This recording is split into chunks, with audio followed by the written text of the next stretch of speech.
à partir du moment où tu commences à toucher à l'avion, il y a des choses que tu vas voir dans la théorie. Tu vas dire, bah oui, ça je connais, je l'ai vu en vrai, je l'ai touché. Okay. Donc si tu veux, alors que on va te parler d'intrado, d'extrado, de saumon. Voilà, je suis pas poissonnier, moi. Pourquoi on parle de saumon? Pareil, on va tout de suite enlever le préjugé. Est-ce qu'il faut être une tête en maths et en physique pour être pilote de ligne? Non, faut pas être une tête, faut être à l'aise. Faut être à l'aise avec les domaines scientifiques, parce que dans la TPL théorique, même dans la vie, au quotidien du pilote, il y a des maths, un peu moins, il y a quasiment pas de physique. Quand on a un rêve, faut s'y accrocher jusqu'au bout en gardant l'objectif en face. Alors certes, parfois il y a des marches de 50 mètres de haut qui vont être face à vous, mais voilà, il n'y a pas d'obstacle en soi insurmontable. La motivation, où est-ce qu'on va la chercher? Voilà, c'est un peu en ayant son but en ligne de mire. Tu vas avoir beaucoup de commentaires, hein, mais je n'aime pas la 380. Donc, en plus, il y en a deux face à moi, là. T'aurais pas pu mettre un 777, là? Mesdames et messieurs, ici votre commandant de bordel. Bienvenue à bord de ce podcast qui ne manque pas d'air, où nous parlons d'aviation sans pression. Attachez bien vos ceintures, nous allons décoller.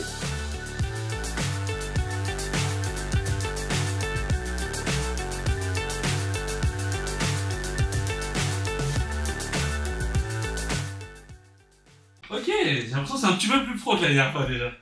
En même temps, t'as un pro avec toi, donc c'est vrai. Je sens que ça va être l'introduction du podcast. C'est ça.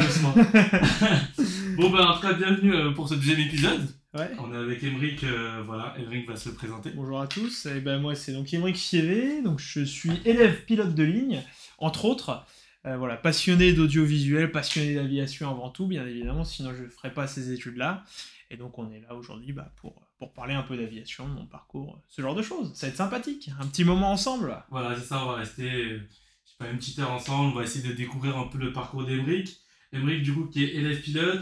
Tu t'es présenté brièvement, on va mettre aussi tes réseaux sociaux du coup dans la description un peu partout, parce que c'est aussi un créateur de contenu, il fait du contenu vraiment super bien sur l'aéronautique, et c'est la raison pour laquelle j'ai voulu te ramener sur le podcast. Est-ce que tu as une anecdote pour commencer sur l'aéronautique de manière globale? Ça peut être, je sais pas, un avion que tu as vu dans le ciel, n'importe quoi, juste une anecdote pour démarrer ce podcast doucement. Une anecdote, donc sur l'aviation, un truc qui m'a marqué, écoute, c'était un jour, j'étais avec mon instructeur, direction le Touquet, okay. Donc parce que moi je vole région nord de Paris, donc on se faisait le Plessis-Belleville jusqu'au Touquet. C'était un jour un peu classique, météo, voilà, il faisait beau, sauf qu'au Touquet, du fait de la topographie du terrain, si tu veux, qui est assez vallonné autour, il y a souvent des assez grosses turbulences. Et c'était, je pense, un de mes premiers vols, c'était une des premières navigations. Et mon instructeur m'a dit, voilà, pas de problème, on sait que sur le Touquet, avec un jour un peu comme ça, le vent un peu travers piste, voilà, il y a de fortes chances que ça turbule un peu. Ça n'a pas manqué, ça a bien turbulé, et en fait... jusqu'au dernier moment, on était stable sur le plan, vitesse, etc. Et au dernier moment, on s'est pris une dégueulante. Ouais. En fait, on s'est pris une grosse bourrasque. Et l'avion a bien perdu... bon, j'ai pas les chiffres, hein, mais vraiment une grosse sensation. Tu vois, j'avais pas beaucoup d'expérience. J'en ai toujours pas non plus beaucoup aujourd'hui, mais plus qu'avant. Okay. Mais en fait, voilà, l'avion s'est tout de suite enfoncé. Ça m'a un peu surpris. Bon, il y avait rien de grave dans l'absolu, mais si tu veux, voilà, c'est un peu un truc qui a trigué dans mon cerveau le fait que voilà, faut toujours être voilà, c'est pour ça qu'on majore nos vitesses, etc. pour justement même si il se passe telle ou telle chose, on est toujours un peu sûr de trajectoire. Voilà, le principal c'est de piloter avant tout. C'est ça. T'avais combien d'heures de vol quand c'est arrivé? Je te disais, c'était une de mes premières naves, je devais avoir peut-être 10 heures, 15 heures de vol, quoi. Tu déjà lâché ou pas? Je sais plus, ouais, peut-être déjà lâché. Ok. Je t'ai dit, est-ce que c'est quelle sensation tu aurais eu si ça t'arrivait au moment de ton lâcher, le jour où t'es tout seul dans l'avion? Parce qu'on va en parler peut-être tout à l'heure. Ouais, bien sûr. Quelle sensation t'aurais eu si ça s'était arrivé le jour de ton lâcher? Le lâcher, déjà, le terrain où j'étais, en fait, au début, c'était le Plessis-Belleville. Pareil, si tu veux, c'est un terrain où il y a des hangars, il y a des gros arbres. Et donc, le vent, dès qu'il est un peu travers piste, pareil, ça turbule, etc. Donc, on va dire, j'étais un petit peu habitué à ce genre de choses. Mais si ça avait dû m'arriver tout seul, je pense que j'aurais une bonne grosse frayeur. Mais dans l'absolu, vous voyez, rien de dangereux. Plus une grosse frayeur qu'autre chose. Plus de peur qu'on de mal, comme on dit. C'est ce qu'on dit, c'est super intéressant. Ok, Emric, on va commencer dès le début. Il y a beaucoup de jeunes qui écoutent le podcast, qui suivent nos réseaux sociaux respectifs, hein, Exactement. Comment toi, ça t'est venu du coup, cette passion pour l'aéronautique? Eh bien écoute, c'est tout simple. Ma mère travaille dans l'aéronautique, chez Air France. Donc depuis tout petit, même avant de naître, j'étais déjà dans les avions. Ok, super. Voilà. Donc j'ai toujours été dans les avions. Voilà. Parfois, tu vois, pour moi, c'est comme prendre la voiture finalement. J'ai eu beaucoup de chance à ce niveau-là. D'accord. Mon grand-père également est dans l'aérien, à une association. Donc pareil, depuis tout petit, je me balade au musée de l'air, dans les avions, restaurer certains avions. Donc voilà, ça a toujours été une passion. Néanmoins, au début, je voulais pas en faire mon métier. Ok. Voilà, tu vois. Comment il y a eu cette transition du coup? Si tu veux, de base, voilà, je voulais complètement me diriger dans l'audiovisuel. Ok. Et en fait, finalement, voilà, pour X ou Y raison, je me suis dit, plutôt me diriger, voilà, pour le côté passion. Bon, en fait, c'était deux passions qui, voilà, elles étaient quasiment au même niveau. Et à un moment, il y en a une qui a un peu plus pris le dessus, notamment quand j'ai passé le BIA. Ok. Voilà, je me suis dit, finalement, c'est vraiment pas mal du tout, quoi. Donc, j'ai fait le BIA, et pour enchaîner, du coup, pour parler un peu de mon parcours, j'ai fait BIA et ensuite j'ai enchaîné sur un PPL. Ok, d'accord. 1 ou 2 ans après. Ok, super. Du coup, si je reprends au début, tes parents, du coup, ta mère, elle était dans quel donc elle est dans la cabine. Elle est chef de cabine principale. Ok, super. Chez Air France. Super. Voilà. Beau CV. D'accord. Et du coup, quand tu passes ton BIA, du coup, pourquoi tu as décidé de le passer, je pense, et à quel âge tu l'as passé? Alors, donc moi déjà, c'était encadré dans l'enceinte de mon lycée, mon collège à l'époque. Voilà, donc j'ai eu la chance d'avoir un lycée qui le proposait, justement en relation avec mon ancien aéroclub. J'ai déménagé d'aéroclub depuis, mais voilà, c'était l'aéroclub qui proposait. Et donc je l'ai passé parce que je me suis dit, déjà ça m'apporte un petit plus en termes de culture générale, etc. Ça m'a apporté un petit diplôme également, c'est toujours sympa. Et donc voilà, c'était plus pour ça, et aussi commencer un peu à m'intéresser de manière concrète à l'aviation, quoi. C'est ça, c'est ce que je conseille en général à toutes les personnes qui sont au lycée, collège et qui sont intéressées, qui veulent pas directement se lancer dans un PPL parce que c'est quand même lourd aussi bien financièrement qu'en termes de temps, de toujours passer le BIA pour confirmer, on va dire, sa passion. L'avantage du BIA, c'est surtout qu'on peut le passer à, je crois, c'est 13 ans. 13 ans, c'est ça. Tu vois, il n'y a pas... 13 ans, gratuitement. On peut réviser soit dans le cadre du lycée, il n'y a pas tous les lycées qui le proposent, ou tous les collèges qui le proposent, malheureusement. Mais il y a des moyens de le passer, il y a des moyens de réviser seul, il y a des bouquins, etc. Et du coup, c'est super intéressant. Je trouve ça super intéressant de le passer, de voir si on est vraiment passionné. Parce que ça englobe plusieurs matières, notamment l'histoire. En fait, le directeur de mon école aujourd'hui, c'est un fanat d'histoire. En fait, pour une seule et bonne raison. Enfin, il n'y a pas qu'une seule raison. Bien sûr. Mais il nous dit, c'est super important de voir d'où on vient pour savoir où on est aujourd'hui. Ouais, c'est ça. Et où on va plus tard. Bien sûr, Et c'est vrai que le BIA, voilà, en fait, c'est pas que technique le BIA. C'est parce qu'entre nous, on survole beaucoup de points. Bien sûr. On rentre pas dans la technique parce qu'on est beaucoup trop jeune pour débuter le BIA. On peut faire un BIA à 30 ans, hein. Bien sûr. Mais quand on a 13 ans, voilà, on n'a pas la maturité pour aborder des sujets trop techniques. Donc on va plus les survoler pour essayer de comprendre un petit peu les différents phénomènes. Mais dans l'absolu, oui, c'est super intéressant. Voilà, à partir du moment où on est en fait, on peut presque se trouver une passion en faisant le BIA. C'est ça. Et c'est pas forcément pour le pilotage. Non, parce que c'est que la théorie, le BIA. C'est ça, exactement. Il y a énormément de métiers. Je peux aller de contrôleur aérien, pilote, en passant par un mécanicien, et même des métiers que je ne connais pas, c'est pour ça que j'en parle pas. Et c'est pour ça que je veux ramener des gens qui connaissent ces métiers-là pour venir témoigner. Donc il y a énormément de métiers, et il faut justement commencer par le BIA. Pour moi, c'est le dénominateur commun de tout. Et la part des passionnés qui ont continué dans cette passion, ont fait le BIA, et c'est le cas pour toi. Et ensuite, tu as continué avec le PPL. Donc, est-ce que tu as fait la théorie et la pratique de manière séparée, ou tu as fait en même temps? Alors, en fait, moi, c'est mon instructeur qui m'a conseillé. Il m'a dit, donc, on va faire les premières heures. Et on va faire ensuite, je crois, il m'a dit de faire ça avant ma première grande nave, de faire la théorie. D'accord. Alors je sais même plus si c'est un besoin réglementaire ou si c'est lui qui me l'avait proposé comme ça. Mais j'avais trouvé ça super intéressant parce que faire la théorie avant la pratique, Alors, je sais ça. On voit la pratique un peu comme un trophée en se disant bon, j'ai accompli le théorie. Et c'est une vision très très européenne. D'ailleurs, c'est comme ça ce qu'on retrouve dans la TPL. Ok, ouais, c'est vrai. On va en parler après. Vrai, ouais. Mais donc, en fait, moi, voilà, ce que j'ai bien aimé, c'est le côté. On voit déjà un petit peu les bases du pilotage, et ensuite, on commence à avoir des bases de pratique. Parce que à partir du moment où tu commences à toucher à l'avion, bah, il y a des choses que tu vas voir dans la théorie. Tu vas dire, bah oui, ça je connais, je l'ai vu en vrai, je l'ai touché. Donc si tu veux, alors que on va te parler d'intrado, d'extrado, de saumon, voilà, je suis pas poissonnier, moi, pourquoi on parle de saumon On parle de bordel ici, c'est ça. Donc si tu veux, voilà, je trouve c'est intéressant de faire un peu, de mêler un peu les deux au début. Mais bien sûr, la théorie, c'est hyper important. En tous les cas, faut y passer. Bien sûr. Dans tous les cas, faut y passer. Et je trouve, je reviens à ce que je veux dire, c'est intéressant de faire les deux en parallèle, et à un moment de prendre un peu plus le dessus sur la théorie, pour pas non plus que ça devienne un frein à l'avancée pour le reste, parce que il y a des points théoriques qui sont beaucoup trop importants pour continuer la pratique. C'est ça.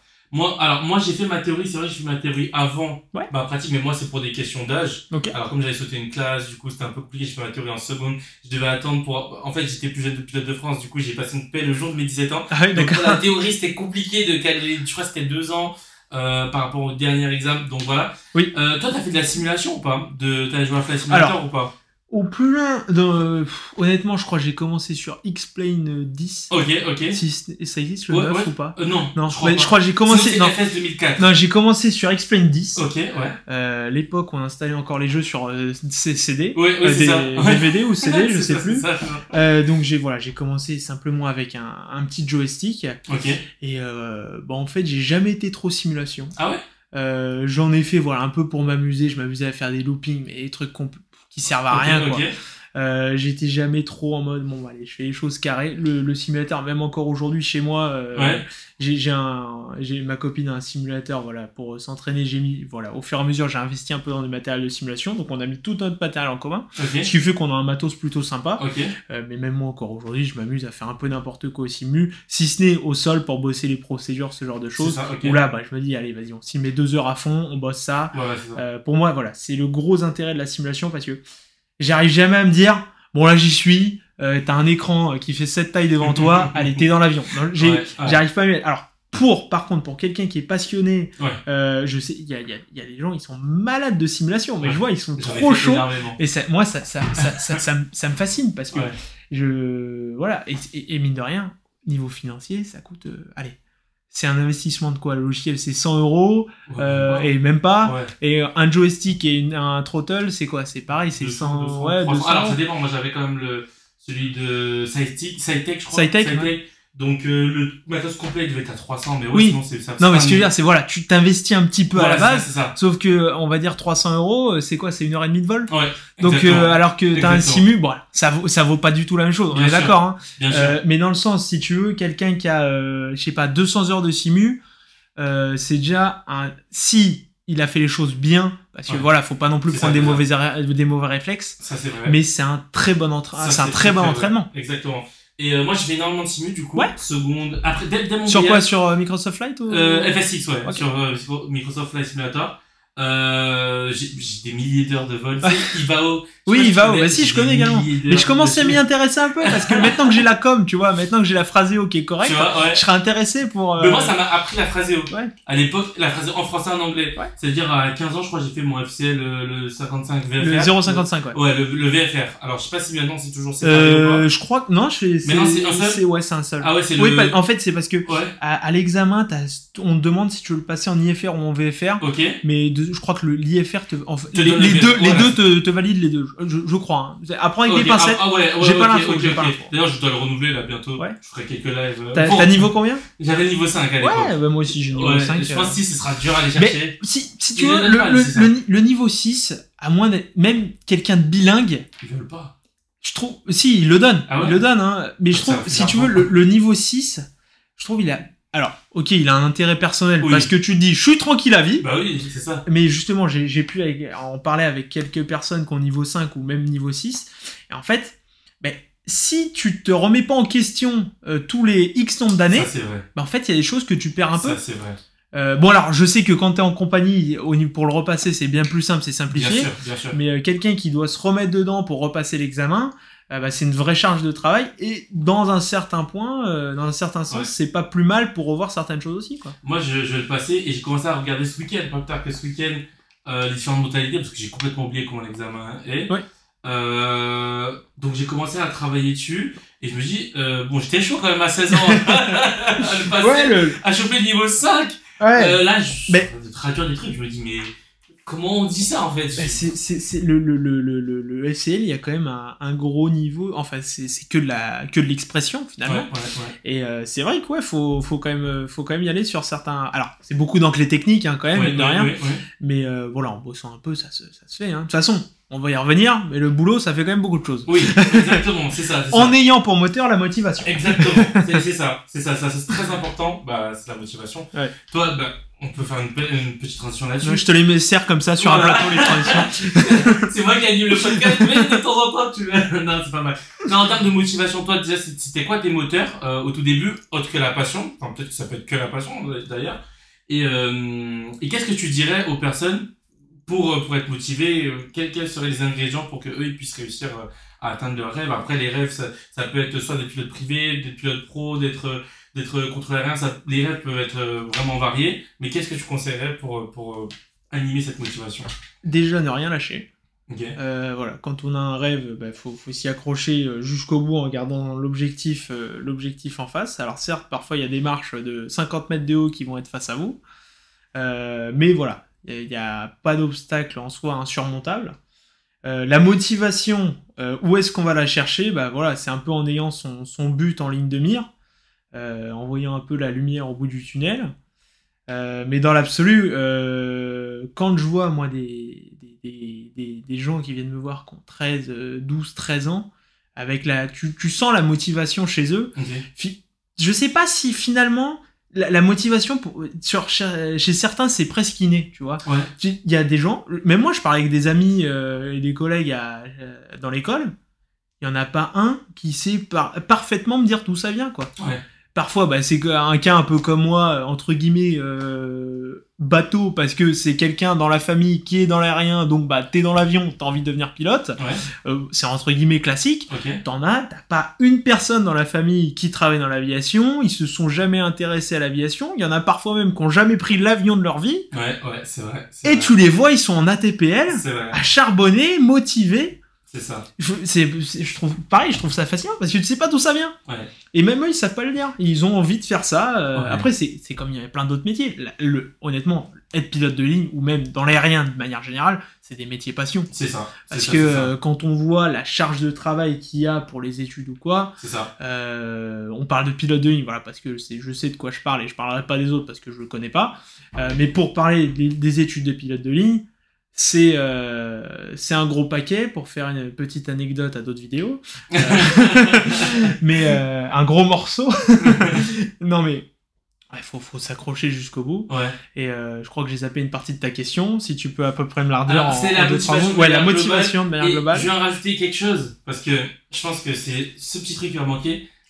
Comment tu définirais la motivation par rapport à la discipline? Parce que effectivement, il y a des gens qui sont motivés par la passion. Mais des fois, il peut avoir un coup de mou quand ils arrivent en ATPL avec la charge de travail. Comment tu différencies les personnes motivées, mais au final qui vont quand même pêcher ou peiner à réussir, et des gens disciplinés et très motivés?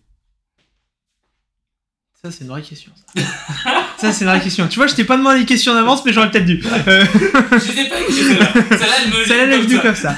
Non, mais écoute, en fait, c'est... Alors, il y a un moment où n'importe qui dans la TPL, on va rencontrer un gros coup de mou, parce que de toute manière, tu vas le faire en quoi? De 6 à 9 mois, on va dire. Si t'as un peu de chance, tu le fais l'été, de 7h du mat à 22h, il fait jour. Bon, limite, t'es tranquille. Nous, tu vois, on a commencé en septembre, on a terminé en fin mai. Si tu veux, la période hivernale, tu t'arrives en cours, il fait nuit, tu repars, il fait nuit. Bon... c'est pas hyper t'es pas hyper joyeux quoi pendant cette période là, mais toujours voilà, c'est la TPL, je parle en centre de formation parce que c'est mon cas, voilà, il y a beaucoup d'entraide dans les promos, Donc finalement, quand t'as quelqu'un qui a un peu un coup de mou, ça se ressent, tu vois, ça se voit, il est pas bien, parce que bon, il y a un moment, on est tous pas bien, quoi. Parce que t'arrives à 2 semaines des examens, on est tous pas bien. À la goutte de sueur, c'est des litres d'eau qui coulent. Y a-t-il un pilote dans l'avion pour ceux qui ont l'image. Non, c'est il y a tous un moment, on a un petit passage à vide, on n'est pas bien, mais motivation en se disant, c'est un peu bateau de dire la motivation, parce que je te dis encore une fois, on sait pas d'où ça vient, mais c'est un petit truc au fond de soi, et c'est finalement pour les futurs pilotes de ligne, on se dit bah c'est la place dans le cockpit, quoi. Tu vois, là, je vois la petite maquette, là, je me dis, c'est ça. Déjà, l'avion, il est beaucoup plus gros, et le cockpit, bah, faut bien quelqu'un à l'intérieur. Et pourquoi pas moi, quoi. Ouais, c'est ça. En fait, c'est la vision. Tu visualises ta place dans je pense qu'en fait, faut pas se buter à ce qu'on a en face de soi à l'instant T. Parce que tu te butes à la TPL, bah, tu fais demi-tour. Je te disais, je crois, c'est quasiment mis bout à bout, c'est genre 10 000 pages. Je te dis une bêtise, j'ai plus les chiffres exacts, mais bon. Faut s'accrocher, hein, la TPL théorique, hein. C'est, je le dis moi-même, c'est un rythme prépa, pas en termes de connaissances, mais en termes de rythme. D'ailleurs, il y en a qui arrêtent. Il y en a qui arrêtent, ça se compte sur les doigts de la main, hein, toute l'histoire de l'école, il y en a qui arrêtent. Il y en a qui arrivent pas au bout non plus, mais parce que c'est, finalement, parfois c'est des gens, en fait, ils se rendent compte que, bah, ok, j'ai été passionné par ça, mais finalement, je vois, ils vont se rediriger sur autre chose. Et tu sais, parfois ça permet de faire des prises de conscience aussi, en se disant bah ok, je suis motivé par ça, mais est-ce que finalement il n'y a pas un autre moyen d'y arriver? Voilà, c'est parce que la vision de l'ATO, du centre de formation, c'est très bah on va faire comme ça, on fait comme ça. Pour être pilote de ligne, j'ai eu l'occasion justement grâce à ma mère d'échanger avec pas mal de pilotes chez Air France.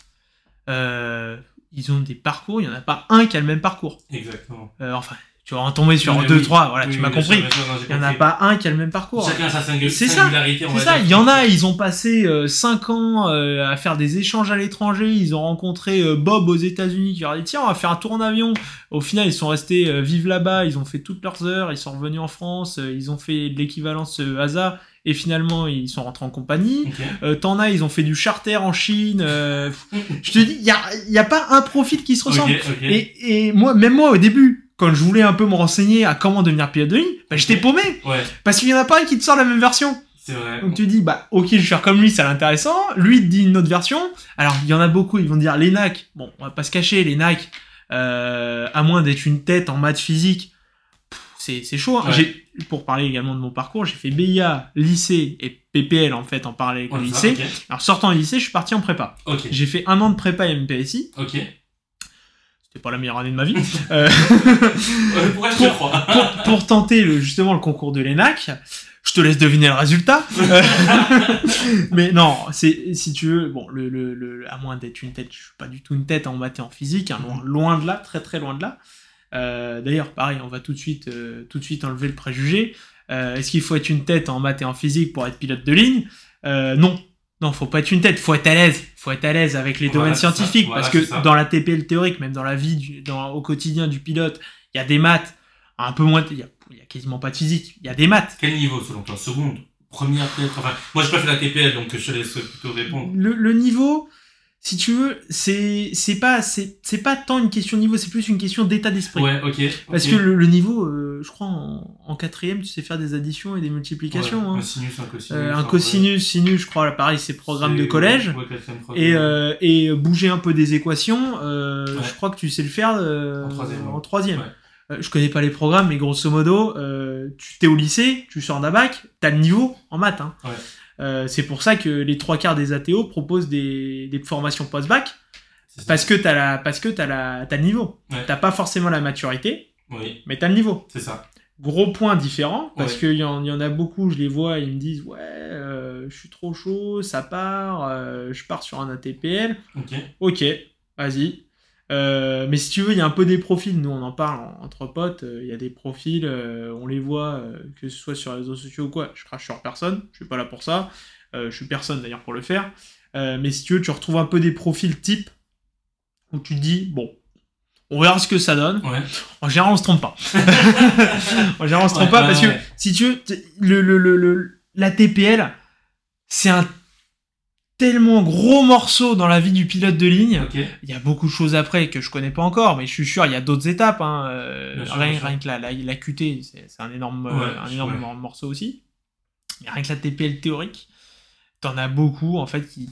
Alors, t'en as aussi beaucoup qui gagnent en maturité pour la TPL théorique. Ok, ouais, c'est ça. Moi, j'ai un ami, il l'a dit lui-même. Hein. J'ai la mentalité d'un lycéen, j'étais un gamin, quoi. Hein. Bon, j'ai 20 ans, je suis personne pour parler non plus. Hein. Mais bon, mon surnom, c'est Papy, tu vois. Donc, bon, voilà. Ils m'ont bien cerné. Ils m'ont bien cerné, mais non, voilà, t'en as beaucoup qui gagnent en maturité. De toute façon, t'as pas le choix. C'est, le train va tellement vite que soit tu gagnes en maturité, soit tu continues à faire des soirées, etc. Et la TPL, il te passe sous le nez. Hein.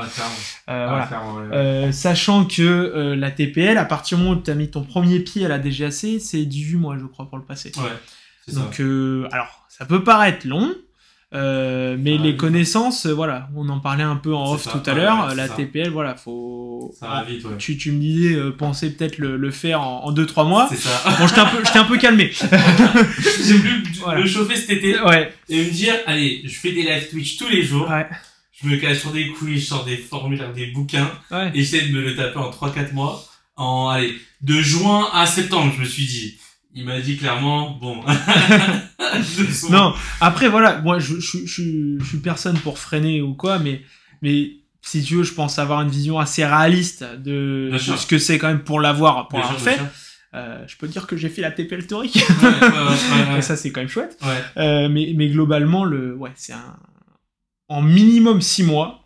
Ça me paraît. Je crois qu'il y a des centres qui le proposent en 6 mois, là, TPL. Oui, l'aéropire, si je peux citer. Je sais pas, je pourrais pas dire, je connais pas les programmes. En modulaire. En tout cas, ils le proposent. Ouais, c'est possible. Ouais. En tout cas, ils ont une offre modulaire de 6 mois et une offre de, intégrée. 12 mois. Oui, ils ont forcément une offre intégrée aussi. Je regarde pas trop les offres intégrées, j'avoue, parce que je m'intéresse plus sur du modulaire. Mais petite transition, du coup, toi, t'as choisi la formule intégrée plutôt que modulaire. C'est vrai que sur mes réseaux, je parle beaucoup du côté modulaire parce que... c'est sur quoi tu te diriges? C'est vers quoi je me dirige aussi. Et souvent, la problématique que les personnes qui m'envoient des DM, c'est ils ont pas forcément beaucoup de ressources financières. Et du coup, le modulaire, pour moi, correspond vraiment à ce qu'ils recherchent, en fait. Pourquoi? Parce qu'ils peuvent travailler et à côté, continuer à faire leur ATPL. Bon, là, du coup, niveau maturité, on n'est plus là... On est vraiment top niveau parce qu'il faut gérer le taf, gérer la TPL. Là, il y a aucune sortie possible. Et de toute façon, t'as pas le choix que de continuer parce que si t'arrêtes l'un des deux, c'est ton rêve qui part. C'est ton rêve qui part et puis tu te retrouves à avoir mis des dizaines de milliers d'euros dans le vent, quoi. C'est ça. Et c'est ça que je propose plutôt le modulaire qu'on vient me demander. C'est plus long, ça coûte un peu moins cher. Un peu plus long, mais il faut énormément de discipline. Alors toi, pourquoi du coup tu as plutôt choisi la formule intégrée? Est-ce que c'est par rapport au temps? Enfin voilà, qu'est-ce qui t'a poussé à choisir plutôt la formule intégrée que modulaire, en sachant que tu avais déjà ton PPL, c'est ça en fait? En sachant que j'ai déjà mon PPL. Je suis arrivé moi dans l'école avec un PPL avec 80 heures. Ok. Donc bon, c'est pas non plus l'expérience du siècle, mais c'est un PPL, c'est minimum 45 heures. J'ai passé le mien à 51, je crois, devant. Bon, ça s'oublie pas. 51. Et ensuite, voilà, j'ai fait un peu d'heures comme ça, et je suis ensuite arrivé dans l'école. Pourquoi le modulaire? Pourquoi l'intégrer plutôt que le modulaire? Pour le cadre. Ok. Pour le cadre, parce que moi, dès que tu m'enlèves un cadre, j'ai beaucoup de mal. Pourtant, t'as fait un an de prépa avant. J'ai fait un an de prépa. J'étais pas super assidu, on va être honnête. J'ai fait un an de prépa, pas super assidu, parce que, en fait, si tu veux, je vais t'expliquer pourquoi. Déjà, ça me plaisait pas du tout. Moi, je suis quelqu'un j'aime bien palper les choses.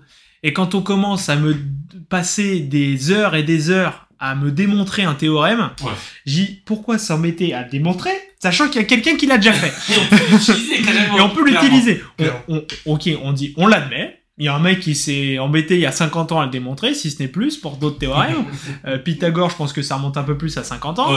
Et on le prend, on l'utilise. Si tu veux, c'est un peu la mentalité du pilote de ligne. Nous, on n'est pas là pour construire un avion, on est là pour l'utiliser. Donc la TPL théorique, c'est un peu ça. T'as vu, c'est une super transition que je me donne.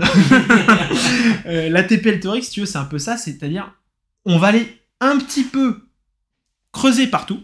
D'accord. pour dire ok, on connaît ça, on connaît ça, on connaît ça, on connaît ça, mais après on sait pas construire un avion. Hein. On sait comment il fonctionne parce qu'on est amené à l'utiliser. C'est ça. On doit connaître les systèmes de son avion. Hein. C'est ça, exact. Parce que si un jour un truc qui déconne, tu dois savoir d'où ça vient. Exact. Donc on parle pas de ça, hein, parce que moi je sais pas comment ça fonctionne ça. Hein. Si tu veux, on a survolé beaucoup de points. Ok. Mais pour construire ça, faut être ingénieur. Hein. Ouais. Et ingénieur, je me permets, hein. Oui. Il y a ingénieur pour faire ça, il y a ingénieur Exactement. pour faire ça, il y a ingénieur pour faire ça. Et je te dirais mieux, dans le moteur, il y a ingénieur pour faire la turbine. Oui, bah bien sûr, bien sûr. Le... Si tu veux, il y a, Ouais. il y a, je crois, ingénieur, c'est quoi? C'est 5-6 années 5 ans. d'études? Moi, je fais 5 ans d'études, Ouais, 5 ans, pour faire juste, grosso modo, une pièce. Ouais. Voilà. Un système où ça peut même être que de la production. C'est pas forcément ça. de la R&D. Enfin, ouais. Mais bien sûr, donc si tu veux, comment tu veux, en étant pilote de ligne, en faisant un ATP C'est en ça. 9 mois, C'est connaître tous les systèmes C'est sur le ça. bout des doigts d'un avion. Ouais, Bon, c'est ça. tout ça pour revenir, je sais même plus d'où on est parti, l'intégrer. L'intégrer pour le cadre, parce que le modulaire, honnêtement, déjà, voilà, on m'a dit 24 mois. Moi, déjà, ça m'a vendu quelque chose de sympathique. 24 mois, je me suis dit, bon, 2 ans, si je sais bien calculer. Ouais. 2 ans, potentiellement, je suis dans un cockpit. Ouais. Ça me paraît plutôt pas mal. C'est ça. Voilà. Je suis relativement jeune. Je suis jeune pour être dans les études. Je me suis dit, tiens, ça me mène à potentiellement 21 ans dans un cockpit. Voilà. Là, ça me paraît pas mal ce qu'on avance sur le papier. Ok. Et ben écoute, pour l'instant, c'est plutôt bien parti pour. Ok, super. On va voir ensuite les différents Super. aléas, mais pour l'instant, c'est bien parti. Donc, l'intégrer pour le côté facilité, dans le sens, t'as le cadre, t'as des gens qui sont là pour t'accompagner, t'expliquer certaines choses, alors que le côté modulaire, bah, tu te débrouilles, quoi. Ouais. Alors certes, t'es dans un centre, t'es quand même encadré, mais le cadre est bien plus large, quoi. Ok. Ok. Le cadre, parfois, t'as du mal à toucher les deux bouts, quoi. Bah, Les deux bords du cadre. Clairement. Donc le côté intégré, voilà, pour le côté t'es dans une formation, c'est finalement le côté théorique, c'est presque du scolaire, quoi. Ouais. Tu fais, pour parler de l'école, c'est 8h, 12h en présentiel, Ok. et ensuite l'après-midi c'est travailler en autonomie pour en fait voir le cours du lendemain, Ok. et t'arrives ensuite en cours avec tes questions pour le cours du lendemain. Ouais, C'est intéressant. C'est un peu de la pédagogie inversée. Ben, c'est ça. À l'Estaca. Exactement. Et on travaillait le cours. On fait plus des maths et de la physique, je te mens pas. Mais on le travaillait la veille. Pour le lendemain, on venait avec les questions. Ouais, Donc ça. c'est à peu près le même système de pédagogie. Et comme ça, bah, d'une part, ça permet de balayer les cours beaucoup plus rapidement. Oui. Parce que t'as passé, toi, 8 heures de ton côté. Enfin, j'exagère, t'as passé quoi 3-4 heures. Ouais, 3-4 heures à lire le cours du lendemain. C'est ça.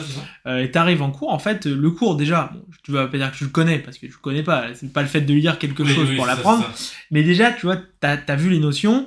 Et même, quand on te fait un premier jet de cours, t'es là, t'écoutes. Sauf que t'es concentré à écouter. C'est ça. Et bon, parfois, tu vas t'interroger sur un truc, mais en fait, le fait de lire à froid, tu vas dire, bah, pourquoi j'ai posé la question, quoi. C'était évident, suffit juste de le relire 2 fois. C'est ça, exactement. Voilà, le côté intégré, t'as les cours en présentiel. Je connais le modulaire, t'as aussi des cours ou ça se passe quand? En fait, j'y connais rien en modulaire. Le modulaire, t'as plusieurs façons, t'as plusieurs écoles, mais globalement, on va dire, dans un global, Ouais. t'as 2 semaines en ATO. Ok. Et après, tu fais tout le reste chez toi. Et je crois que t'as des petits stages. Ça dépend des écoles, en Ouais, fait. donc 2 semaines, c'est peanuts, quoi. Ouais, 2 semaines, mais ouais. Ouais, ça va être super intense. Ouais, mais Bon. t'as pas le temps de faire Bah, tout. c'est ça, tu. C'est ça. Après, des fois, t'as de la visio avec des personnes peut-être 2-3 fois par mois, Ouais. etc. Voilà, ça dépend des écoles qui proposent. Il y a des écoles qui te font du full modulaire. C'est-à-dire que tu vas pas une seule fois à l'école, Oui. ils te donnent juste des accès, puis la possibilité de t'inscrire. Je vais me diriger vers ça. Je vais me diriger vers ça. Mais enfin, potentiellement, peut-être je vais faire les 2 semaines encore. Je sais pas encore. Je suis en train de regarder en même temps. Après, moi, j'ai des contraintes temporelles. Voilà, surtout en termes de temps. Bien sûr. Mais voilà. Mais en tout cas, c'est bien d'avoir ta vision par rapport à l'intégré, par rapport au modulaire. Donc, si je retrace bien, donc là, t'as fait ton ATP le Toré, tu l'as réussi. Ouais. Félicitations. On peut dire l'école Merci. ou pas? Oui. Ouais, voilà. Donc, t'es Élève chez Aston Fly, ouais. chez Aston Fly, donc ça a tout sous le noble. C'est ça? Je vole aussi à tout le noble. Enfin, je vole. Je vais commencer les vols mercredi. Tu vas où? À TCF. À TCF. Ils ont des PA28, DA40. C'est le nom ou c'est un acronyme? Non, c'est, voilà, non, Aero Club Touring. Enfin, Oui, Touring, oui, ok. Touring, Bah, voilà. tu vois, tu me dis Touring, ça me parle Voilà, plus. c'est ça, Touring, voilà. Non, Ok. parce que tout le C'est monde, juste à côté, en tout le plus. monde, l'Aéroclub Air France utilise la CAF, toi si tu, moi j'en ai Mais marre moi- des acronymes. Mais moi, je crois que c'est écrit à TCF partout, je suis pas encore bien Ouais, intégré ouais. dans le terrain. Moi, j'ai Ouais, beaucoup volé en Guadeloupe, moi. Ouais. Enfin, je fais mon PE en Guadeloupe et tout. Et là, je vais voler un peu à tout de suite. J'ai déjà volé un peu à Saint-Cyr. Et du coup, tout suite, nouveau terrain que je découvre. J'ai déjà fait 3h30 là-dessus. Mais... Eh ben, découvre-le bien, parce que... J'ai regardé la vague. Si tu veux, moi, avant, je volais au Plessis Belleville.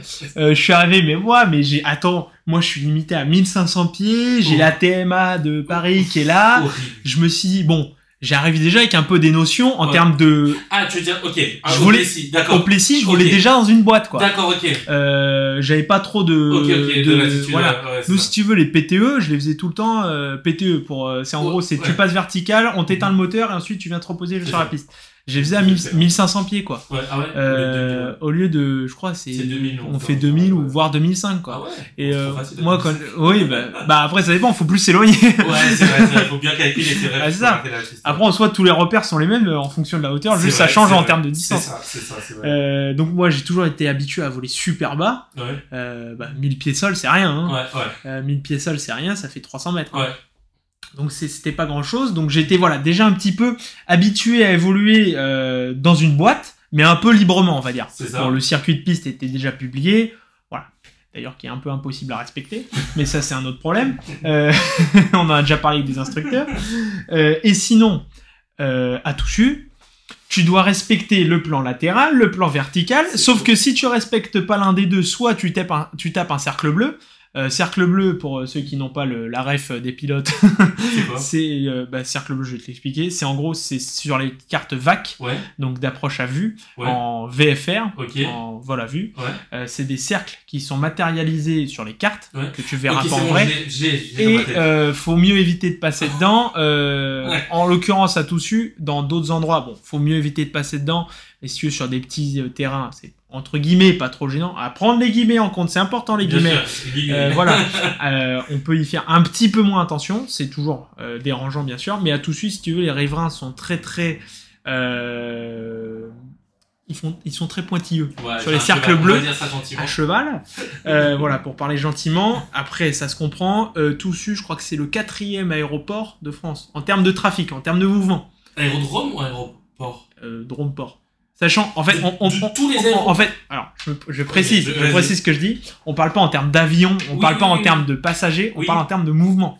Atterrissage-décollage. C'est incroyable. Justement, on a parlé avec les contrôleurs et il y a beaucoup de contrôleurs qui sont en formation, qui sont formés à Toussus, parce que du coup, t'as pas encore l'occasion. Il y a des jours à Toussus-le-Noble. Sans contrôleur. Pour petite anecdote. Allez, une de plus. J'ai passé mon CPL, donc jusque-là. Un jour où il faisait beau. On se dit super journée. L'examen pratique du CPL. L'examen pratique du CPL. D'accord. Un jour super beau, bonnes conditions, etc. Toussus-le-Noble. En auto-information. Bon, on sait gérer, c'est de l'information. L'auto-information, j'ai fait ça pendant tout mon PPL.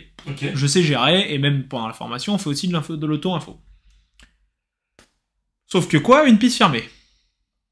Donc, Toussus en auto-information, t'enlèves une piste, il se passe quoi? T'as 10 personnes au point d'attente. Oh là là là, l'horreur. Si tu veux, j'ai une photo, si tu veux, je pourrais te l'envoyer. L'horreur. Je mettrai si j'y pense. L'horreur. Voilà, 10 personnes au point d'attente. Alors, j'ai eu beaucoup de chance parce qu'on avait un peu senti le truc venir. Donc, si tu veux, le briefing, je suis arrivé en salle de brief, j'ai dit, bon, on a une piste en moins, on est en auto-information. On va droit au but, plus vite on est parti, mieux c'est, parce que en fait c'était genre juste après manger, donc on voulait absolument éviter le rush de tous ceux qui sortent du resto, qui repartent en avion ou qui prennent leur avion, et au retour, comme à l'atterrissage t'es prioritaire pour l'intégration, roulé jeunesse, on a fait la photo des 10 personnes au point d'attente sur les coups de 16 heures je crois, et on s'est posé tranquillement, mais tout ça pour dire que Toussus-le-Noble c'est une base où honnêtement voilà, faut bien connaître le terrain. Et voilà, c'est très formateur. J'aime bien la difficulté, c'est pour ça que j'y suis allé. J'avais le choix d'aller à Chartres, à la Saint-Cyr. Je me suis dit Chartres, y a rien, Chartres. Non. Moi, je voulais en Guadeloupe, c'est super simple. Je connais la Guadeloupe par cœur, en plus, trop facile. Enfin, oui, c'est facile, bon, voilà, il y a des petites spécificités un peu différentes. Oui, mais dans le sens, t'es pas embêté par les espaces aériens, t'es pas embêté par les trafics. Mais là, je veux la difficulté maintenant. Ah, mais Toussus, c'est. Et là, je me suis dit, ok, on y va. Là, je vois là, dans 2 jours, là. Ah, mais tu vois, c'est sympa. C'est quand, mercredi? Mercredi et vendredi. Là, je dois renouveler ma SEP, en fait. Parce que ça fait un petit moment que j'ai pas volé, tu sais, avec les écoles d'ingé, les petites études d'ingé. C'est un peu cher. Donc, j'ai mis un peu ça de côté. Mais là, je me suis dit, on repart bien. Et notamment pour le mûrissement. Ce que je te propose, juste petite pause dans le podcast. On fait un aéro-quiz, ça s'appelle. Allez. Et après, on recommence. J'étais pas au courant de ça. Ah, tu m'as dit que pas. C'est vrai, je suis au courant de rien. Un Hero Quiz, c'est pas des quiz de connaissances techniques, hein, c'est toi, par rapport à tes sensibilités à toi. Ouais. Je vais te proposer un truc ou un autre et tu me dis lequel tu Allez, préfères. vas-y, ça part. On va commencer par le truc qui fait le plus polémique dans le monde de l'aéronautique, qui est est-ce que je préfère Airbus ou Boeing? Boeing. Non, on propose un poste chez Airbus, je le prends. Non, mais bien sûr. Je le prends, bien sûr. Non, je préfère Boeing pour le coup du avec le yoke, quoi. Ok. Alors, il y a des arguments pour, il y a des arguments contre, mais j'aime bien le côté, tu vois ce que fait l'autre. Ok. Tu vois ce que fait l'autre, les deux manches sont reliées. Ouais, ça Sur Airbus, t'as un petit joystick tu vois pas ce que fait l'autre, quoi. Je sais, il y a des boutons prioritaires, etc. Oui, Niveau sécurité, ça change rien. Oui. Airbus, voilà, il y a des systèmes qui prennent le dessus. Le pilote peut pas faire un looping avec un Airbus, etc., etc. Voilà. Chez Boeing, t'as un petit peu plus de liberté. De ce que j'ai compris, je suis qualifié sur rien du tout. Oui. Je parle simplement avec des. J'aurais dit, parce que c'est plus joli, le mot Boeing, c'est plus joli. J'aurais dit, ok, la sensibilité. D'ailleurs, récemment, je crois qu'il y a un de leurs pneus qui a fait boing boing. Elle est pas de moi, mais fallait que je la ressorte. J'ai vu ça. J'ai vu la vidéo sympa. Ouais. Oh non, mais. Ouais. J'aurais pas mettre la voiture dans la C'est sûr. Bah, ils ont des petits problèmes en ce moment. Boeing, ouais. Des petits soucis. J'ai pas suivi en détail le dossier, je crois. C'est pas eux directement. Je crois que c'est des questions de maintenance ou quoi, mais c'est des questions. Ouais, je crois que c'est la compagnie. C'est la compagnie, je sais pas. Je crois. Alors, en fait, dans l'aviation, on est obligé de dire beaucoup je crois parce que si ça. tu ne t'es pas renseigné à 100%, exactement. Limite c'est pas toi qui es à la source de la chose. Voilà, tant que t'as pas la source officielle, c'est toujours à prendre avec des pincettes parce que t'as tout le temps quelqu'un qui va te arriver et dire. Concernant ce que tu as dit le 29 mars à telle heure, alors j'ai été vérifié. Donc tu n'y connais rien. Voilà. Et après, c'est ça. Non, je crois. Bon, après, il y a d'autres dossiers de chez Boeing qui sont pas fameux. Mais moi, c'est 777 que j'aime bien chez Boeing. Ah bah, j'adore. C'est justement, mon instructeur est commande bord 777. Ok. Il dit c'est une machine de guerre. Ouais. En emport passager, cargo, etc. C'est génial. Ok. C'est génial. Bon, la réponse est logique, mais je te pose quand même la question, pilote de ligne ou pilote de chasse? Pilote de ligne, du coup. Mais je me suis intéressé un peu à l'armée dans mon cursus. Ok. J'ai vu qu'il y avait 10 ans d'engagement, j'ai fait bon bah non. Pour faire les 2 ans ouais, les 2 ans, voilà, c'est un peu plus court. Non, et puis le côté armée, voilà. Bon, là c'était trop cadré pour le coup. Ouais. Enfin, j'aime bien un cadre, mais si mon côté créatif aime bien un peu de liberté quand même. Bien sûr. Voilà. T'aurais pas été ici aujourd'hui, je pense. Non. En vrai, peut-être c'est des idées reçues, j'en sais rien. Après, encore une fois, à partir du moment où t'es pas 100% renseigné sur le sujet, on ne sait pas. tu pars avec beaucoup d'a priori. Mais s'il y a des pilotes de chasse qui écoutent Ben, le podcast, carrément, n'hésitez pas à venir ici, et je serai le premier à écouter le podcast. Il y a la base de Villa Coublé à 5 minutes. Bah là, tu tends le bras, tu touches le papy, là. Non, les fois, juste avant le 14 juillet, on les a vus, les Alpha Jet s'entraîner. Magnifique. Bah justement, on en parlait, je suis dans l'axe de piste. Ah ouais? Dans l'axe de la finale. Là où j'habite, ok. Donc, si tu veux, les A400M, les Hercule, etc. Les hélicoptères, on voit tout. Même à des heures pas possibles du jour ou du matin, j'entends parfois un petit jet passer. Comme je suis passionné, ça me dérange pas tant que ça. Oui. Je t'avoue, quand je suis dans un rêve et que j'entends un jet passer qui me réveille, bon. Un peu moins. On serait bien passé. Bien sûr, non, mais c'est intéressant. Donc, je disais, c'est vraiment, il y a un pilote de chasse ou quelqu'un qui travaille dans l'armée, qui veut venir casser les préjugés, qui veut venir motiver les jeunes à s'engager dans l'armée. Bah, venez, hein. Vous avez la liberté, l'audience ici. Pilote en France ou à l'étranger? Encore une fois. Alors, j'aimerais bien faire la fin de carrière, si c'était une grosse partie de ma carrière en France. Ok. Après, je suis le premier à le dire. Hein. Le jour où il y a une offre d'emploi à Pétaouchnok, j'y vais. Hein. Ouais. J'y vais parce que le marché du travail aujourd'hui, tant que tu as un ATPL en dessous de... Enfin, tant que t'as pas tes 1500 heures, sur le marché du travail, c'est compliqué. Ouais. Enfin, compliqué. Prends avec des pincettes, hein, encore une fois. Hein. Mais voilà, le tout, c'est d'avoir les 1500 heures. Après, une fois que tu as tes 1500 heures, c'est presque les compagnies qui viennent te chercher. Ouais, c'est ça. Surtout en ce moment. Donc, si tu veux, le jour où on me propose un emploi... Alors, bien sûr, j'irai pas dans les pays en guerre ou quoi. Hein. On va pas être débile non plus. Hein. Ouais. Mais voilà, c'est certes, point de vue famille, etc., c'est compliqué, mais voilà, c'est un métier de sacrifice aussi, hein. Bien sûr. Donc pourquoi pas à l'étranger. Sinon, voilà, moi, Sinon, plutôt en France. voilà, j'aimerais bien être en France également. Ok. Plutôt le long courrier ou plutôt moyen courrier? Encore une fois, ça dépend de où je vais, etc. Mais j'aimerais beaucoup commencer sur moyen courrier, ce qui se fait en général, hein. Mais je me vois bien sur long courrier. À terme. Est-ce que ce serait cher France? J'aimerais bien. Ouais, j'aimerais bien. Ok. Non, c'est beau, des destinations à France magnifiques. Ouais. Et pour finir, toi qui fais ton IFR en ce moment, t'es plutôt approche à vue ou approche ILS? Eh ben écoute, les ILS, j'en ai pas encore fait beaucoup. Ok. Mais on a eu quelques petites heures d'initiation en fait pendant la partie VFR, justement d'IFR, qui sont déposées dans nos programmes. On a fait des petites percées où on était à 200 pieds des minima. Oh, c'est sympa. Tu vois la piste au dernier moment, c'est sympa. C'est sympa. Alors, j'aime bien les approches à vue, mais les longues finales. Voilà. Ah ouais. Si tu veux le tour de piste, bon c'est sympa, tu le configures, etc. Mais le fait de voir la piste super loin, et bon alors quand t'es en Cessna, tu te traînes, hein, la piste tu la vois pendant 2 heures. Mais ma 300 nautique. J'ai fait Toussus-le-Noble, Reims. Reims, Châteauroux, Toussus. Donc si tu veux le Reims-Châteauroux, j'ai passé 2 heures parce que j'avais du vent de face. J'étais en Cessna. Mais j'arrive à Châteauroux. Je vois la piste devant moi, je dis j'y suis enfin. Et là tu te positionnes, tu descends en palier tranquillement en accord avec le contrôle jusqu'à la piste. C'est génial. C'est génial. Moi j'aime bien les approches courtes, dernier moment, le virage dernier moment. Mais ça j'aime bien le faire en panne moteur. Tu vois, tu me fais une PTE, je sais bien que t'as pas le choix.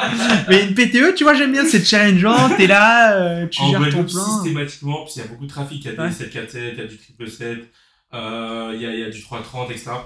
Systématiquement, base main droite, quand je venais de Marigante, etc.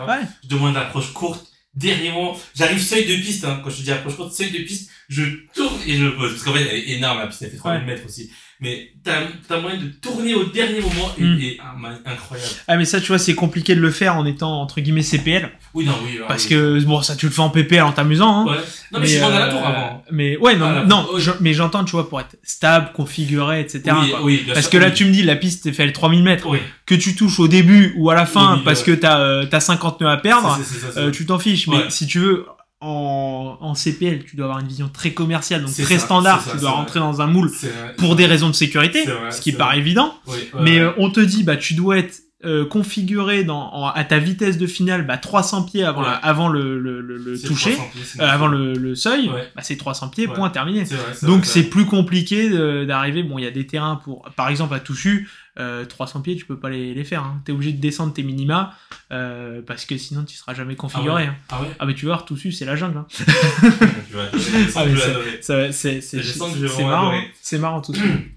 Focus un peu sur ta formation du coup, pour continuer. Donc actuellement t'es en IFR, t'as fait ton CPL. J'ai fait mon CPL là le 19 janvier.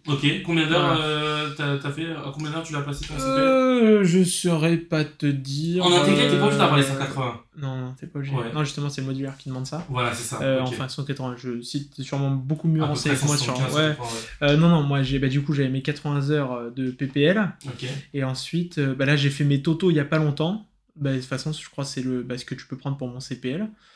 Parce que j'ai pas compté les simu IFR, forcément. J'étais à 160 heures. Donc j'ai fait mon CPL à 160 heures. Donc t'enlèves les 80. Donc je crois, il y a 80 heures de mûrissement à l'école. C'est ça. Enfin, c'est pas du mûrissement, c'est de la formation en elle-même. Mais du coup, le fait que tu aies eu ton PPL avant, ça ne t'a pas enlevé des heures? Ça m'enlève. Alors, à Aston, ils vendent la formation PPL en enlevant, je crois, c'est une vingtaine d'heures. C'est ça. Sur le programme. J'ai des amis donc, parce qu'en fait, si tu veux, t'as beau avoir 20 heures de moins, en fait, c'est les 20 heures où tu vas vraiment apprendre le pilotage. Donc, en fait, ils partent du principe qu'avec un PPL, t'es pilote. T'es pilote, hein. C'est pas ils partent du principe, c'est que t'es pilote. Et en fait, si tu veux, c'est presque plus dur d'arriver en centre de formation comme Aston avec un PPL parce que t'as beaucoup moins de temps pour justement te mettre dans le cadre. Avec les procédures, les checklists, tout ça à prendre par cœur très rapidement. Alors que quelqu'un qui part de rien va mettre petit à petit, tu vois. Mais nous, de le deuxième vol, tu connais tout, quoi. T'es censé tout connaître parce qu'en fait, c'est toi qui pilotes tout. Et comme tu pilotes, bah, c'est toi qui fais tous les calls, etc. Donc, en termes de charge de travail, c'est plus important. Mais après, voilà, tu gagnes quand même du temps. Voilà, il y a des amis. Bon, après, ça se lisse un peu dans le temps avec les différentes météos, les aléas, etc. Bien sûr. On finit tous par se rattraper parce que 20 heures de vol, c'est pas grand chose. Hein. C'est 20 vols. Mais dans l'absolu, tu vois, on était l'été. Nous, on a direct enchaîné sur des vols. Et puis, d'ailleurs, j'ai beaucoup de chance, moi, parce qu'on est arrivé au 14 juillet. Zone d'interdiction de vol temporaire. Sur Toussus-le-Noble, enfin pas que Toussus, hein. ils ont pris Paris, ils ont fait un cercle, ils ont sorti leur compas, ils se sont dit bon ça me paraît bien ça comme rayon, je crois jusqu'à Orléans quasiment, la limite c'était Orléans et Rouen, mais c'est un truc de fou. Faudra revoir le sup AIP, mais je crois que c'était ça à peu près, donc autant dire que Toussus on était en plein dedans. Donc la seule solution c'était de partir loin pour revenir plus tard. En fait, partir avant l'interdiction et revenir après l'interdiction. Et ben mon instructeur, c'était mon deuxième vol Aston. Comme on était avec mon binôme tous les deux PPL, il arrivait en salle de brief un matin. On lui a dit, bah là, ça va être compliqué pour faire le vol. On devait aller, je crois, à Étampes, une connerie comme ça, tu vois, faire un petit aller-retour, un vol d'une heure, quoi. L'instru est arrivé, il avait vu ça avec le chef pilote avant, bien évidemment, etc. Il a dit, bon, les gars, vous préparez une nave, on va à Chambéry. Je me suis, tu vois, j'ai vraiment pas pris au sérieux parce que c'était mon deuxième vol Aston. Chambéry, je connais le nom, c'est dans les Alpes. Ouais, c'est ça, près de Lyon. Ouais, c'est ça. Près de la... Ah, ben c'est à côté d'Annecy. Je me dis, bon, il déconne. Donc, je continue à parler avec mon binôme. Et il revient, genre 5 minutes plus tard. Les gars, vous mettez... allez, dans une demi-heure, vous avez terminé. Donc là, j'ai commencé à vraiment le prendre au sérieux. Et, allez, une heure plus tard, on était dans l'avion, on était parti.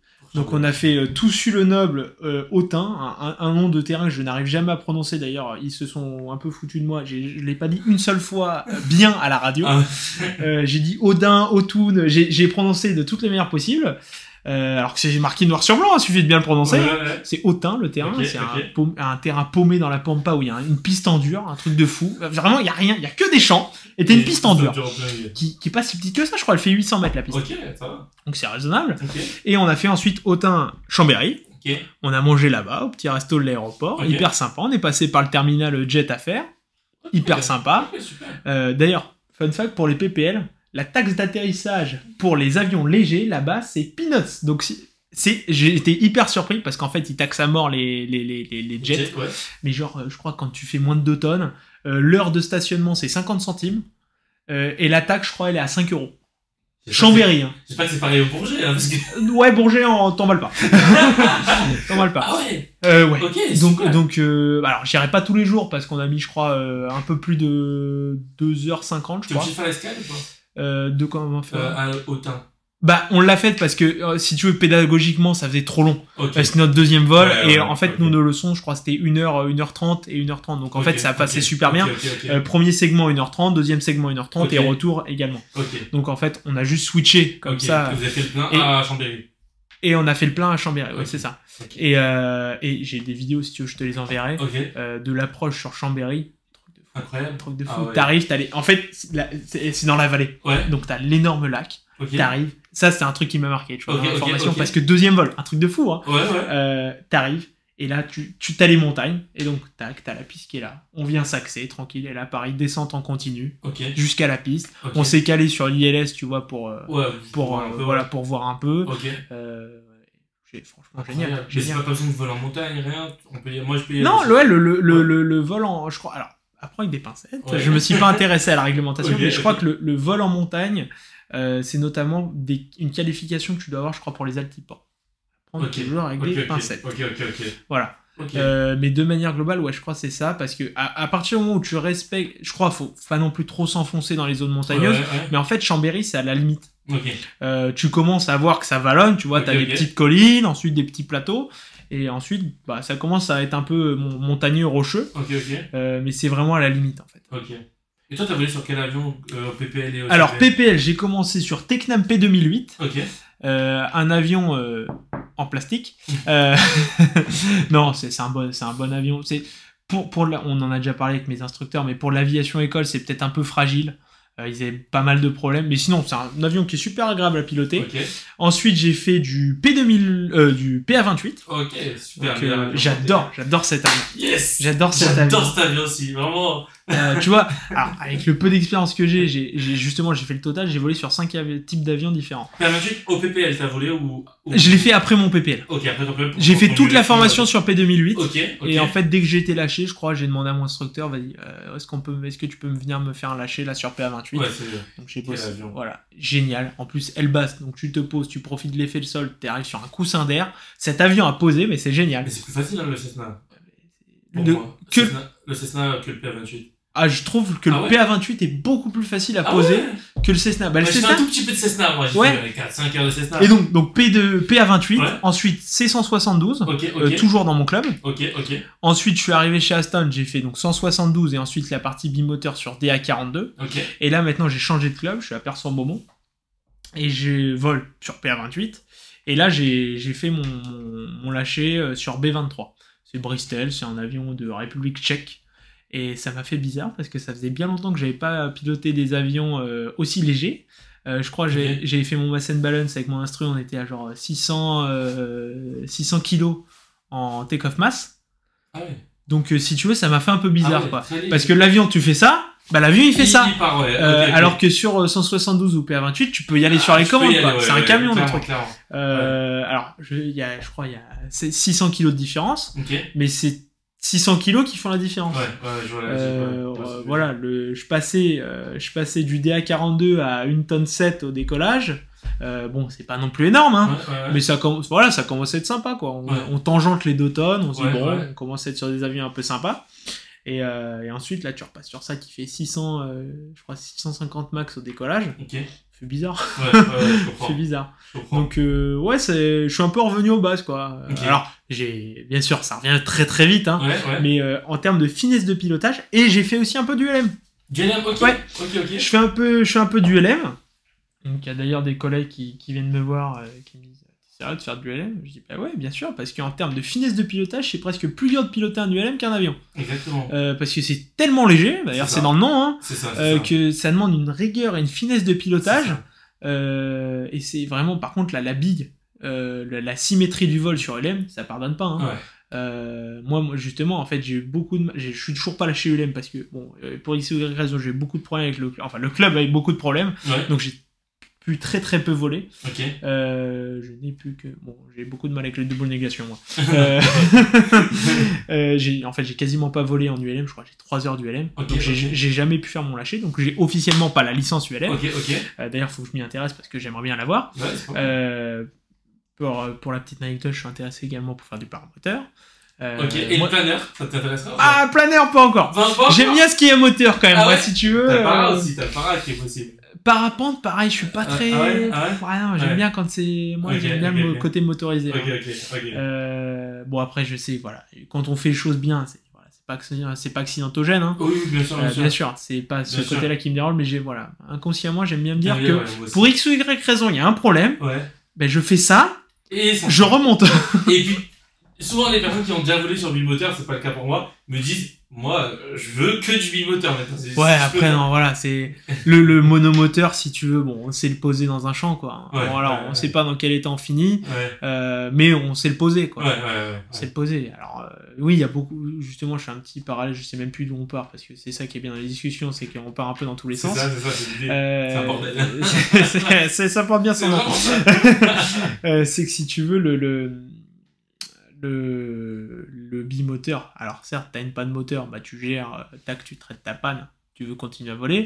Monomoteur, bon c'est plus vite vu le traitement de panne, tu fais ça, si ça redémarre pas, tu te poses. Y a beaucoup de personnes qui ont un peu cette appréhension, mais en fait la mécanique avion, ça demande tellement, c'est un avion, qu'est-ce qui fait la différence entre un avion et un ULM? Si ce n'est 2 avions, entre un ULM et un avion qui font le même poids, parce que le P2008 c'était aussi 650 kg au décollage, hein. Qu'est-ce qui fait la différence? C'est la certification. Donc déjà, tu doubles le prix, si ce n'est triplé, et toutes les pièces, ça doit être la même pièce, tu triples le prix. Pourquoi? Parce qu'elle était certifiée.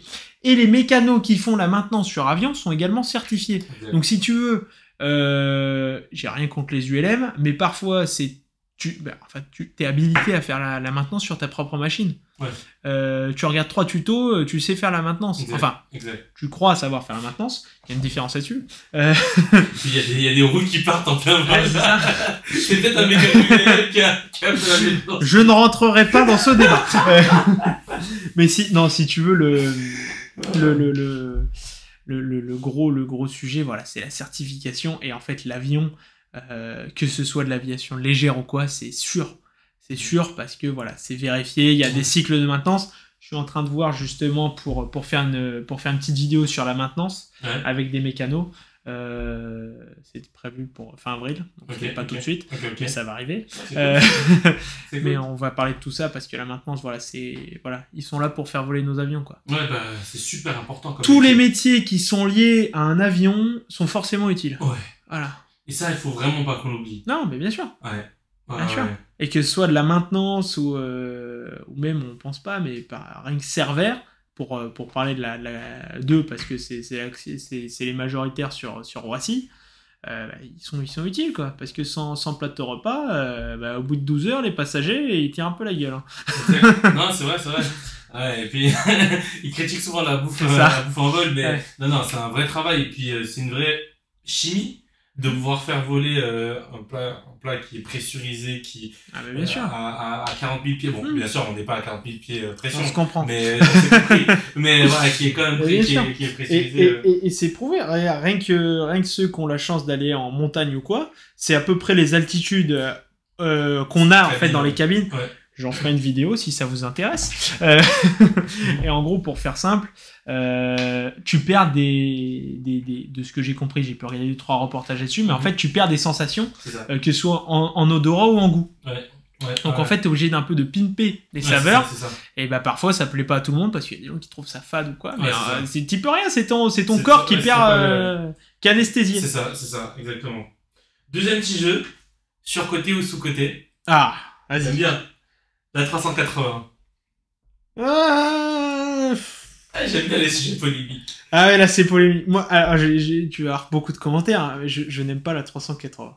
Donc, en plus, il y en a 2 face à moi là. T'aurais pas pu mettre un 777 là. Il faut gâcher des maquettes, je te jure. Non. Ils sont tous cassés, il manque des moteurs. Si tu veux, c'est un gros pâté quoi. Non mais c'est vrai, je trouve pas élégant comme avion.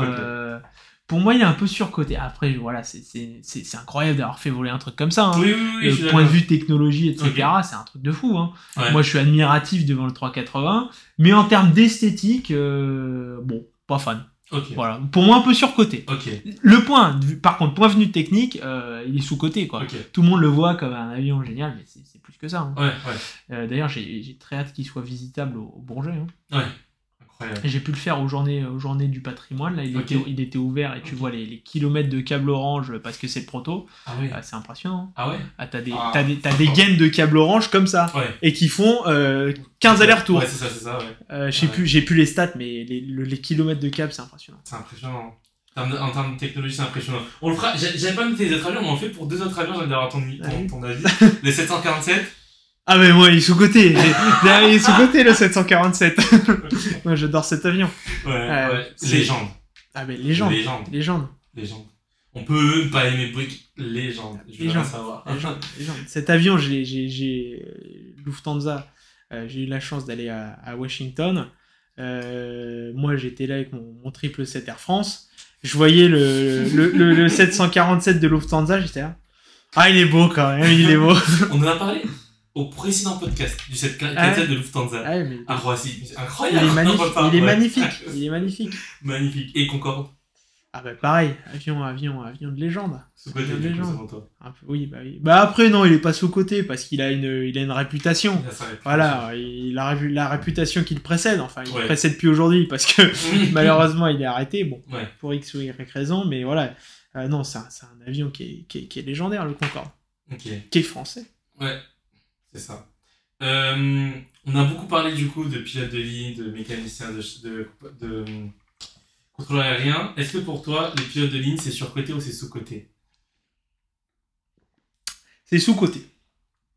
Je m'explique. Il y a beaucoup de gens qui disent, je les vois parfois dans mes lives, dans mes vidéos, oui, un avion, c'est au pilote automatique, vous ne servez à rien.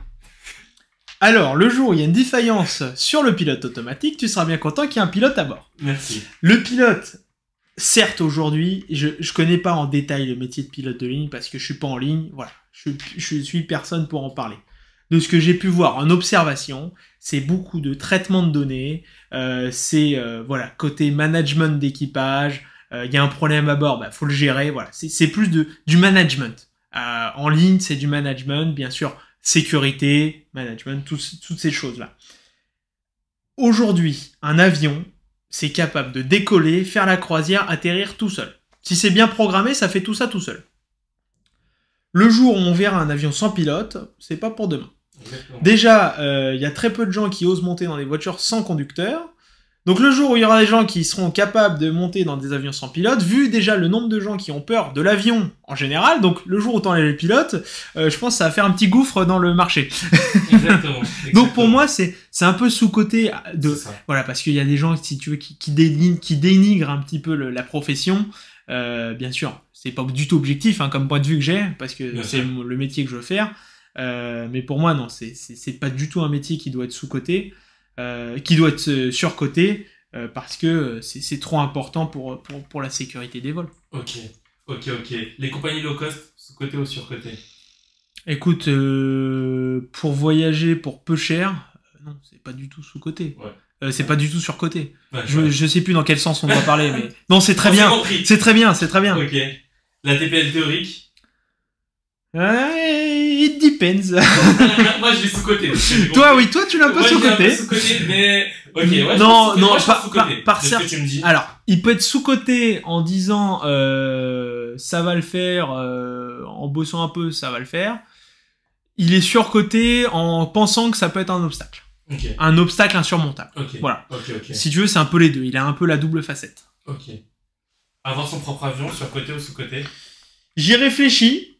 Je suis en train de voir les tarifs, j'y réfléchis moins. Okay. Non, pour moi, c'est avoir son propre avion, c'est la liberté. Ouais, oui, clairement. C'est la liberté, c'est tu prends ton avion comme tu veux. Bien sûr. Alors bien sûr, faut avoir les moyens. Faut avoir les moyens, que ce soit rien que pour le fuel, l'essence, la maintenance, parce qu'encore une fois, on en parle, c'est certifié. Ce qui dit certifié dit coûte cher. Donc tout ça, c'est des frais d'entretien, les assurances, les hangars. C'est ça. Pour moi, il y a beaucoup trop de frais. Franchement, l'avion d'Aéroclub, c'est super bien. Ouais. Mais avoir son avion, non, c'est pas surcoté, c'est génial. C'est génial. Bah ouais, moi j'ai beaucoup réfléchi du coup à avoir mon avion et j'étais en train de regarder les différents coûts entre l'assurance, entre la maintenance, entre pas mal de choses. Ouais, c'est vrai que c'est assez cher, donc voilà. Par contre, avoir son paramoteur, ça j'ai réfléchi. Ouais, bah oui, dans tous les cas. Après, en général, les gens qui achètent des avions, ils se mettent à 2-3, ils achètent un avion. Ouais, bien sûr. T'achètes pas tout seul. Mais t'achètes pas tout seul. Un avion, je pense, pour le rentabiliser, je me suis pas intéressé au vrai, en termes de rentabilité. Je pense si tu fais pas 20 heures, si ce n'est 30, 50 heures par mois, c'est... je pense, parce que t'imagines, un avion d'Aéroclub. Tu prends un avion d'Aéroclub qui tourne quasiment tous les jours. Ah, allez, ils font quoi? Leur moyenne, elle a quoi? Sur PA28, elle a 180 €. Ouais. 160 €. 200 ouais, mais tout, parce que c'est ADP. C'est un autre problème. Ouais, c'est vrai. En Gold t'es à 150. Bon, ça... Ouais.